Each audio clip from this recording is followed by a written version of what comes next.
இந்த மாதிரி மொறுன்னு பப்ஸ் வெஜ் பப்ஸ் வந்து குக்கரில் எப்படி பண்ணுறதுன்னு சொல்லிட்டு பார்க்கலாங்க. அதுக்கு கோதுமை மாவு 1/2 டம்ளர், ஒரு கைப்பிடி அரிசி மாவு எடுத்திருக்கேன். 2 டேபிள் ஸ்பூன் எண்ணெய் சேர்த்துக்கோங்க. எண்ணெய் கண்டிப்பாக 2 டேபிள் ஸ்பூன் சேர்க்கணும். இந்த மாதிரி பிசைஞ்சுக்கோங்க.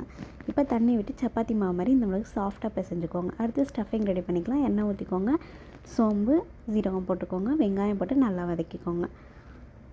தக்காளி, ஒரு 1/2 தக்காளி, கேரட்டு, உருளைக்கிழங்கு வேக வச்சு மசிச்சு வச்சுருக்கேன், அதை சேர்த்துக்கோங்க. மஞ்சத்தூள், கரம் மசாலா, சிக்கன் மசாலா, உப்பு சேர்த்து நல்லா பிசைஞ்சுக்கோங்க. அவ்வளோதாங்க, ஸ்டஃபிங் ரெடி ஆகிடுச்சு. இதை எடுத்து உரமாக வச்சிடலாம்.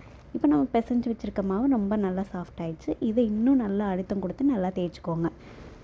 இந்த அளவுக்கு சாஃப்டாக இருக்கணுங்க.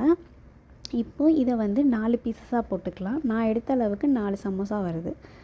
இப்போ 4 எடுத்துக்கோங்க. இதை எவ்வளோ தின்னாக தேய்க்க முடியுமோ அவ்வளோ தின்னாக தேய்ச்சிக்கோங்க. இந்த அளவுக்கு இப்போ 4 தேய்ச்சி வச்சுக்கலாம்.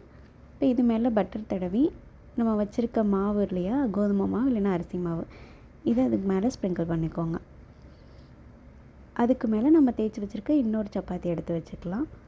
இந்த மாதிரி 4 எடுத்து வச்சுக்கோங்க, ஒன்றுக்கு மேலே ஒன்றா. அடுத்து இதை எவ்வளோ லேசாக தேய்க்க முடியுமோ அந்தளவுக்கு லேசாக தேய்ச்சிக்கோங்க. தேய்ச்சிட்டு அதோட எட்ஜஸ்லாம் கட் பண்ணிக்கலாம். இப்போது அவ்வளோதாங்க. இதை 4 பீஸாக கட் பண்ணிங்க அப்படின்னா நம்மளோட பப்ஸோட ஷீட் ரெடி ஆகிடுச்சு. இதுக்கு மேலே ஸ்டஃபிங் வச்சு உங்களுக்கு என்ன ஷேப் வேணுமோ அந்தளவுக்கு மடிச்சுக்கோங்க. இதுக்கு மேலே பட்டர் இல்லைன்னா ஆயில் எது வேணாலும் அப்ளை பண்ணிக்கோங்க. நான் பட்டர் அப்ளை பண்ணியிருக்கேன். இப்போ குக்கரில் 2 டேபிள் ஸ்பூன் எண்ணெய் ஊற்றிக்கோங்க. நம்ம வச்சுருக்க பப்ஸ் எடுத்து அதில் வச்சுக்கோங்க. ஒரு 2 to 3 மினிட்ஸ் மூடி போட்டு வேக வச்சிங்க அப்படின்னா மொறுன்னு பப்ஸ் ரெடி ஆயிருங்க. ட்ரை பண்ணி பாருங்கள்.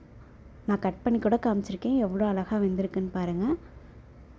உண்மையிலே ஆற வச்சு சாப்பிட்டீங்க அப்படின்னா டேஸ்ட்டு செம்ம டேஸ்ட்டாக இருக்குங்க. ட்ரை பண்ணி பாருங்கள். தேங்க்யூ.